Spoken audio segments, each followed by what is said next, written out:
আমার বাসায় রুম হচ্ছে 4টা, বাট আমার টিভি হচ্ছে 5টা ভাই। আমার টিভি অনেক ভালো লাগে। আমার কম্পিউটার একটা, কিন্তু মনিটর 6টা ভাই। এখন আমার তো আরো ডিসপ্লে কিনতে হবে ভাই, আরো ডিসপ্লে আমার ভালো লাগে। এখন সেই ডিসপ্লে আমি কই লাগাবো, কোনো জায়গা খুঁজে পাচ্ছি না। বাট এই ওয়ালটনের ফেয়ারে এসে একটা জিনিস দেখে আমার মাথায় নতুন একটা আইডিয়া আসছে, ডিসপ্লে আর কই লাগানো যায়। চলেন আপনাদেরকে দেখি।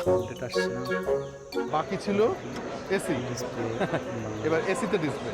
এটা ওয়ালটনের একটা ফিউচারিস্টিক এসি, এবং এই এসির ইনডোর ইউনিটে রয়েছে বিশাল আকৃতির একটা ডিসপ্লে, এবং আপনি চাইলে এখানে আপনার মন মতো ভিডিও প্লেব্যাক করতে পারেন। এবং এই ডিসপ্লেটা স্প্লিট করে আপনি 3 ভাগে ভাগ করতে দেখা যাবে। বেসিক্যালি এই এসিটা কর্পোরেট ক্লায়েন্টদের জন্য, যেমন ধরেন ব্যাংক, হসপিটাল বা ক্লিনিকের ওয়েটিং রুম ইত্যাদি ইত্যাদি, যারা TV কিনতে হবে না বিভিন্ন আলাদা। ইনফরমেটিভ ভিডিও এই ডিসপ্লেতে Subscribe ব্যবহার the করতে পারেন। button Anyway, and আপনাদের কি মনে হয় এরকম এসি কি likes, বাংলার ঘরে ঘরে comments, দরকার, video. বা আপনি হলে কি কিনতেন?